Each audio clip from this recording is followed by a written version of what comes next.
Good afternoon. पिछली बार हम लोग ब्लड प्रेशर का जिक्र कर रहे थे और ये बताया था मैंने कि भाई ब्लड प्रेशर जब बढ़ता है तो उसके क्या क्या ख़राब असर होते हैं और कितना ज़रूरी है कि हम ब्लड प्रेशर को कंट्रोल रखें। मैंने कहा था कि 120/80 ब्लड प्रेशर को हम लोग नॉर्मल मानते हैं और 140/90 को हम समझते हैं कि वो बढ़ा हुआ है और ये हाइपरटेंशन है, और इसके बीच वाली रेंज को हम लोग कहते हैं हाई नॉर्मल, जहाँ पे हमको केयरफुल रहना पड़ता है, हमें बहुत सी लाइफस्टाइल मॉडिफिकेशंस करने होते हैं।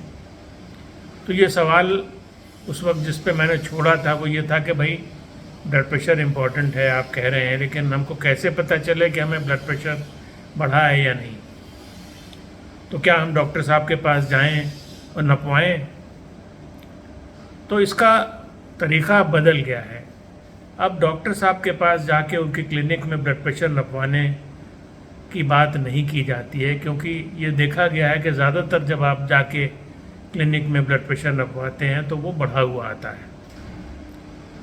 बढ़ा हुआ इसलिए आता है क्योंकि आप दौड़ भाग करके गए हैं, चल के गए हैं, टेंशन में हैं, नर्वस हैं, सोच रहे हैं कहीं मेरा ब्लड प्रेशर बढ़ा ना निकल आए।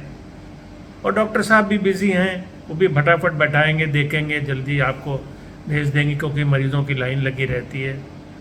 कभी कभी उनका इंस्ट्रूमेंट भी ठीक नहीं होता है, अगर ठीक भी होता है तो उन्होंने स्टैंडर्डाइज़ नहीं कराया गया होगा, क्योंकि रिकमेंडेशन है कि जो बीपी इंस्ट्रूमेंट आप इस्तेमाल करते हैं, मरकरी तो अब धीरे धीरे ख़त्म किया जा रहा है, इनफैक्ट ख़त्म हो ही गया है।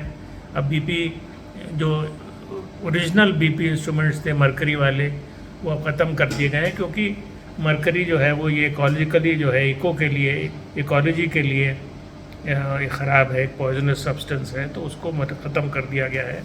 चाहे वो थर्मामीटर में हो, चाहे वो ब्लड प्रेशर इक्विपमेंट में हो, चाहे वो और कहीं भी हो।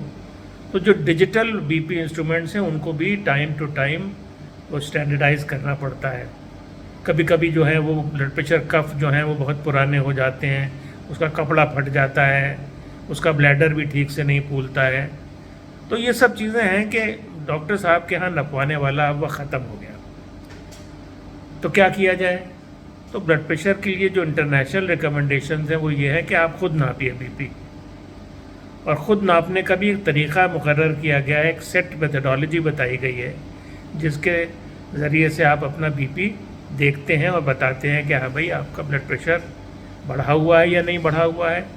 अगर बढ़ा हुआ है तो वो एडुकेटली कंट्रोल हुआ है कि नहीं हुआ है, दवा बढ़ानी है, घटानी है, ख़त्म करनी है या जोड़नी है। ये सारे डिसीजंस आपकी ब्लड प्रेशर जो आप घर में नापते हैं, जिसको हम लोग home monitoring of blood pressure कहते हैं, वो अब रिकमेंडेशन है। तो कैसे किया जाए उसको? तो आपको सुबह और शाम सिर्फ 2 ही वक्त बीपी नापना है। ये नहीं कि मैंने दिन में कभी 11 बजे नाप लिया, कभी दिन में खाना खाने के बाद नाप लिया, कभी जो है भरे पेट दौड़ लगा लिए, पहुंच गए, उसके बाद देखा कि शायद मेरा बीपी बढ़ गया हो, मैं चेक कर लूँ। या जब आपकी तबीयत घबराए तब आपने देख लिया। क्यों? क्योंकि जिस वक्त आपकी तबीयत घबरा रही है या आप दौड़ भाग करके आए हैं या आप टेंशन में हैं तो बीपी तो बढ़ेगा। ये तो बीपी का काम है, अगर नहीं बढ़ता है तो गड़बड़ है। तो बीपी कैसे नापें? तो सुबह और शाम बिल्कुल शांत वातावरण में आपको नापना है। तो पहली चीज़ ब्लड प्रेशर नापना होगा जब आप उठेंगे। तो सुबह उठे, पेशाब करने के बाद पहली चीज़ आपको बीपी नापना है। आके कुर्सी में बैठ गए, सामने की मेज़ पे हाथ रख लिया, दाहिना हाथ आगे रख दिया, 2-4 मिनट आराम किया और फिर बीपी का इंस्ट्रूमेंट अपने बांध के आपने बीपी नापा। अब बीपी इंस्ट्रूमेंट भी आपका कायदे का होना चाहिए, अच्छा होना चाहिए। जनरली ओमरॉन का बीपी इंस्ट्रूमेंट हम लोग रिकमेंड करते हैं और उसका कफ बिल्कुल सही होना चाहिए, उसके ऊपर जो क्लॉथ है, जो कपड़ा है, वो फटा नहीं होना चाहिए। और इतना होना चाहिए वो आपका जो ब्लैडर है, यानी जो उसमें रबर का हिस्सा है, वो आपका 2/3 आपके हाथ को कवर करे। अगर वो बहुत छोटा है, आपके हाथ बहुत मोटे हैं, तो भी बीपी गड़बड़ आएगा।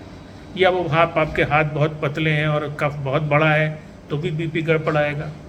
तो अगर आपका बीपी इंस्ट्रूमेंट जो कफ है वो छोटा पड़ रहा है आपके हाथ के लिए, तो बीपी हमेशा बढ़ा हुआ आएगा। तो इसलिए इन सब चीज़ों को ध्यान रखना है कि एडिक्वेट साइज़ का आपका कफ हो और आपका इक्विपमेंट बिल्कुल सही हो और स्टैंडर्डाइज्ड हो।